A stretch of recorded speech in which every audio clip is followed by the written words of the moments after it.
semangat ya. Terus belajar dan pantang menyerah. Nah, pada kesempatan hari ini kita akan belajar tentang tematik masih di muatan IPA, yaitu pembahasan tentang sistem pencernaan pada hewan dan manusia. Nah, sebelum kita lanjutkan ke video, terlebih dahulu kita akan membaca doa terlebih dahulu. Ayo kita sama-sama membaca doa. Bismillahirrahmanirrahim.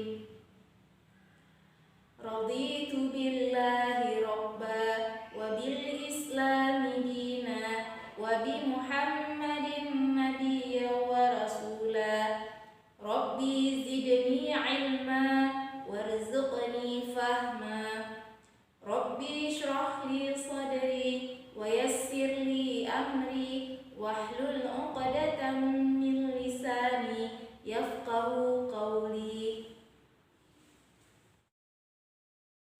Adapun materi pembelajaran kita hari ini adalah yang pertama tentang organ pencernaan pada manusia, yang kedua organ pencernaan pada hewan, yang ketiga gangguan pada organ pencernaan, dan keempat penyakit pada organ pencernaan. Sistem pencernaan adalah proses yang dilakukan oleh sekelompok organ dalam tubuh manusia untuk memecah dan mengolah makanan. Nutrisi yang didapat akan disalurkan ke seluruh tubuh untuk digunakan sebagai energi serta menjaga fungsi organ lainnya. Sisa makanan yang tidak dapat dicerna atau diserap akan dikeluarkan lewat urin saat buang air kecil atau feses saat buang air besar. Sistem pencernaan pada manusia terdiri atas organ-organ tertentu dengan fungsinya masing-masing. Boleh ya diperhatikan gambar berikut. Makanan dihancurkan di dalam mulut menggunakan gigi dengan dibantu air liur. Kemudian, makanan yang telah halus didorong melewati kerongkongan masuk ke dalam lambung.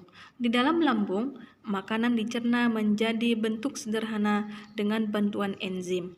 Makanan yang telah halus tersebut kemudian masuk ke dalam usus halus untuk diserap sari-sarinya.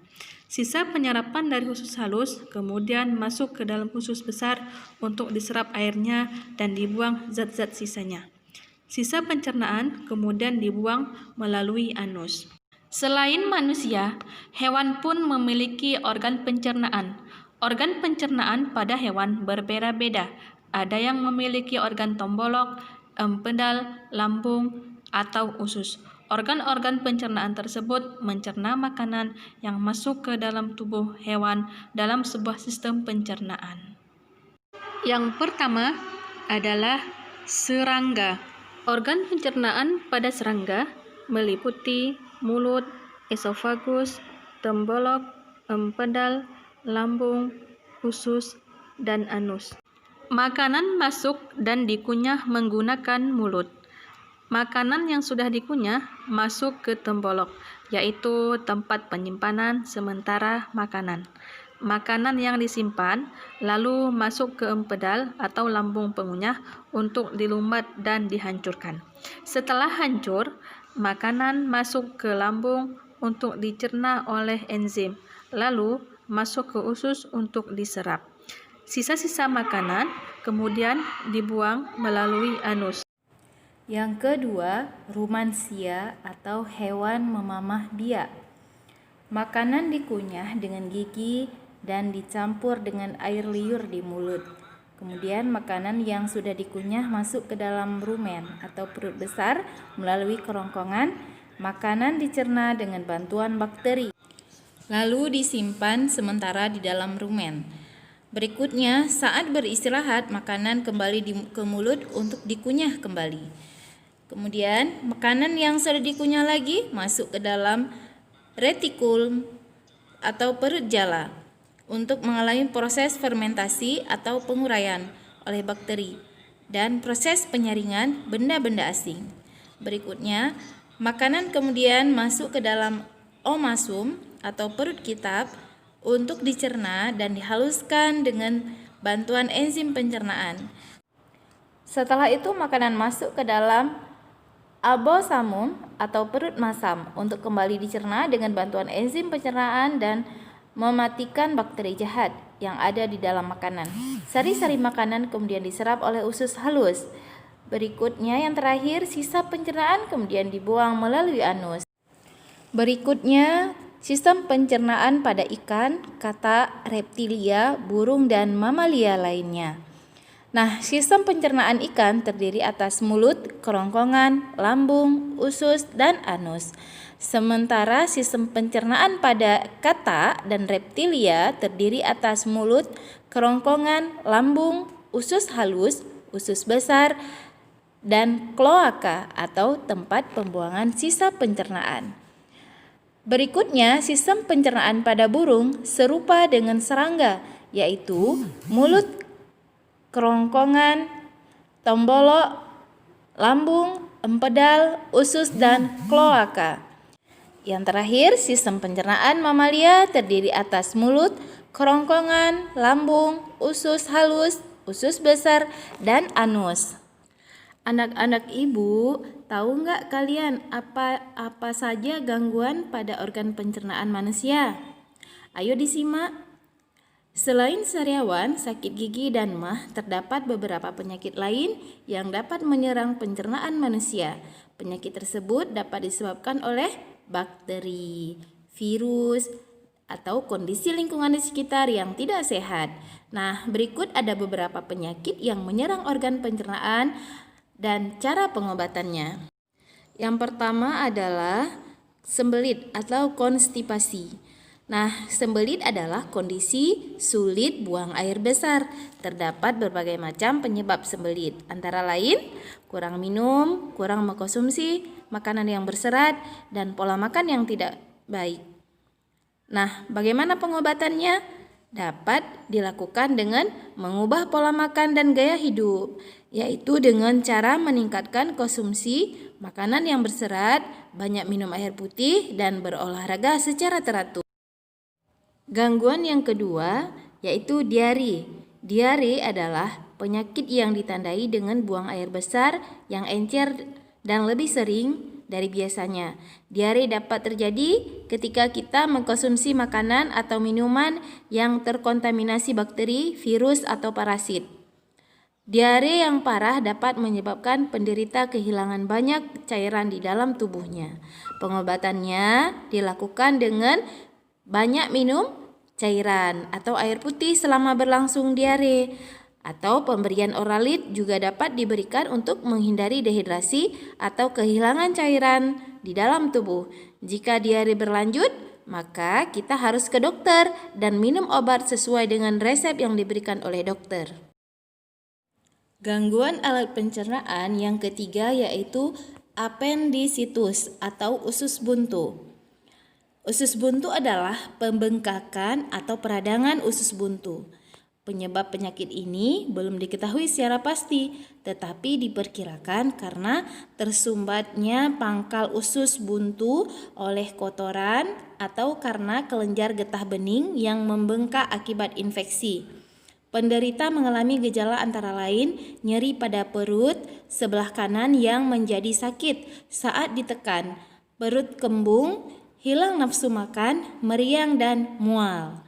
Nah, cara pengobatannya usus buntu tidak ada lain jalan keluarnya tetapi melalui operasi pengangkatan usus buntu.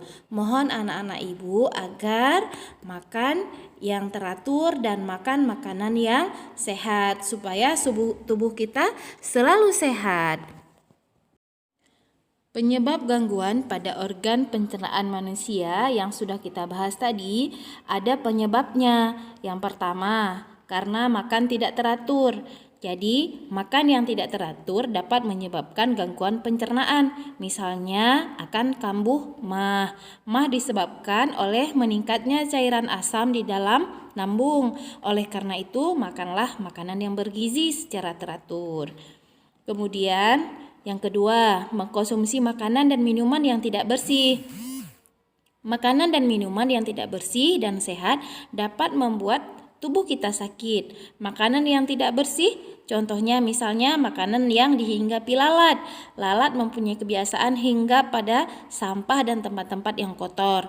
Oleh karena itu, membuat makanan menjadi tidak baik bagi tubuh kita. Sama halnya dengan minuman yang kita minum harus dalam keadaan matang. Hal itu bertujuan untuk mencegah terjadinya masuknya bibit penyakit ke dalam tubuh kita. Kemudian yang ketiga yaitu mengkonsumsi makanan yang telah basi. Nah, basi berarti makanan tersebut sudah terkontaminasi oleh bakteri, virus, atau jamur. Ciri khas makanan yang telah basi biasanya mengeluarkan aroma tidak sedap, berlendir, dan jika termakan akan terasa asam. Ada cara untuk menyimpan makanan agar tidak cepat basi. Salah satunya dengan menyimpannya di lemari pendingin. Nah, oleh karena itu penting sekali bagi kita untuk menjaga dan memelihara kesehatan organ pencernaan. Beberapa cara yang dapat kita lakukan untuk memelihara organ pencernaan makanan kita. Yang pertama, makan makanan sehat dan bergizi. Tidak jajan sembarangan, menjaga kebersihan makanan dan minuman, serta jangan lupa cuci tangan sebelum dan sesudah makan. Makanan yang sehat bagi sistem pencernaan adalah dengan menjaga kebersihan makanan yang dikonsumsi. Selain harus bersih, makanan yang kita makan juga harus memiliki kandungan gizi yang seimbang dan dibutuhkan oleh tubuh. Berikut beberapa contoh makanan yang menyehatkan bagi sistem pencernaan. Buah mengandung banyak vitamin dan antioksidan untuk mencegah penyakit. Sayur-sayuran mengandung banyak serat yang baik untuk melancarkan sistem pencernaan. Sedangkan biji-bijian mengandung asam laktat dan juga serat yang dapat meningkatkan jumlah bakteri baik di dalam usus. Nah, anak-anak ibu semuanya semoga kita bisa mengkonsumsi makanan yang sehat dan minum minuman yang sehat. Tidak mudah jajan sembarangan. Jadi kita cukup makan dan minum yang sudah disediakan oleh kedua orang tua kita di rumah. Demikian penyampaian Ibu Rodah pada kesempatan hari ini, semoga bermanfaat dan dapat difahami. Baiklah, kita tutup pertemuan kita dengan hamdalah dan doa kafaratul majelis. Subhanakallahumma wa bihamdika asyhadu an la ilaha illa anta astaghfiruka wa atubu ilaik. Demikian, sampai jumpa di video berikutnya. Ibu Rauda akhiri, assalamualaikum warahmatullahi wabarakatuh.